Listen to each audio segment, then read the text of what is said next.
પહેલા સાચા મિત્ર એ આપણા મા બાપ છે.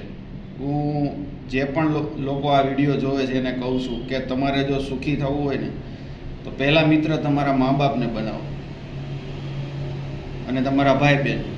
પછી જે એક મિત્રતાનો સંબંધ છે કે જે સમજી લો કે માતા પિતા છે એ તો આપણે પહેલેથી આપણો જન્મ છે ત્યારથી સંબંધ છે નક્કી થઈ ગયું છે. આપણો ભાઈ બહેન છે એની સાથે તો આપણે કેવું છે કે પરિવાર છે, પણ પરિવારની બહારના જે મિત્ર કહેવાય એ મિત્ર એવા હોવા જોઈએ કે આપણી ભૂલ આપણને કહે. આજે આપણને કેવું છે કોઈ આપણને આપણી ભૂલ કહે ને તો આપણને ગમતું નથી.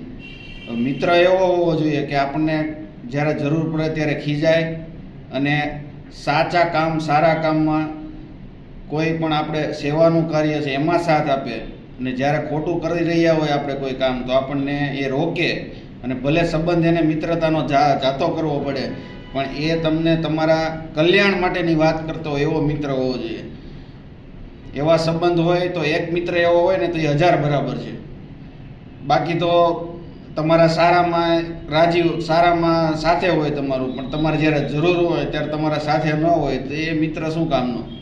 એની કરતાં તો મા બાપની સાથે મિત્રતા એ તમને આગળ લઈ જશે, કારણ કે એનાથી મોટું તો નિસ્વાર્થ ભાવ કોઈ છે જ નહીં. પણ છતાંય હું એવું નથી કહેતો કે મિત્ર ન હોવા જોઈએ, પણ એમાં પારખવાના રહેશે આપણે કે જે આપણને સાચી દિશા બતાવતો હોય એ મિત્ર સાચો ગણાય. જે સુદામા અને કૃષ્ણનો જે મિત્રતા છે તમને બધાને ખબર જ છે કે કૃષ્ણએ એવું કીધું કે મેં તને મિત્ર માન્યો છે સુદામાને, તો હું મિત્રતા નિભાવીશ.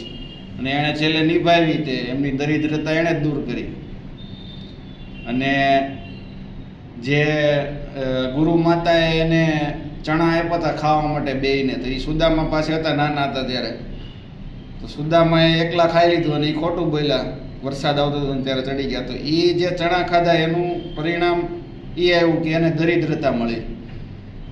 તો જ્યારે લક્ષ્મીજીએ સવાલ કર્યો ને કે કૃષ્ણ ભગવાનને કે ભાઈ તમે ખાલી એને આવું બધું દુઃખ આપ્યું, ખાલી તમારા ચણા ખાઈ લીધા હતા એમાં, તો કૃષ્ણ ભગવાને શું કીધું એ સાંભળવા જેવું છે કે એણે મારા ચણા ખાધા ને એનું મને દુઃખ નથી કે એની લીધે મને કોઈ ઓલું એની યાર તકલીફ નથી, પણ જે પ્રકૃતિનો નિયમ છે કે પ્રકૃતિ છે એ એણે જોયું કે ભાઈ આ ખોટું થઈ રહ્યું છે એટલે એણે એની સજા મળી.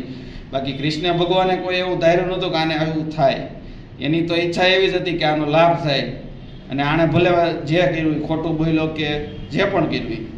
તો મિત્ર આવો હોવો જોઈએ અને આવા બહુ ઓછા મિત્ર હોય. એટલે મિત્ર તમારો એવો રાખજો, બહુ જોઈ વિચારીને મિત્રતા કેળવજો. અને હું તો એમ કહું પત્નીને પણ મિત્ર ગણાય પહેલાં, કેમ કે પત્ની છે એ તમે જે વાઇફ જ્યારે પાર્ટનર તમે સિલેક્ટ કરો ત્યારે બહુ ધ્યાન રાખવાનું. આ બે તમારા જીવનમાં બહુ જરૂરી છે, કારણ કે એ તમારે સિલેક્ટ કરવાના છે, એ તમારી રીતે પસંદ કરવાના છે. માતા પિતા તો એ છે જ, ભાઈ બહેનનો સંબંધ તો એ છે જ, એમાં તમારી પસંદગી નથી, તમારે એક્સેપ્ટ કરવાનું. પણ આ જે બે બહારના સંબંધ છે, એક તમારા પાર્ટનર અને એક તમારા મિત્ર, એ તમારે એવા સિલેક્ટ કરવાના કે તમારું જીવન બદલી નાખે આખું. જય હિન્દ, જય ભારત, જય. અને બધા મિત્રોને મિત્રતા દિવસની શુભકામના.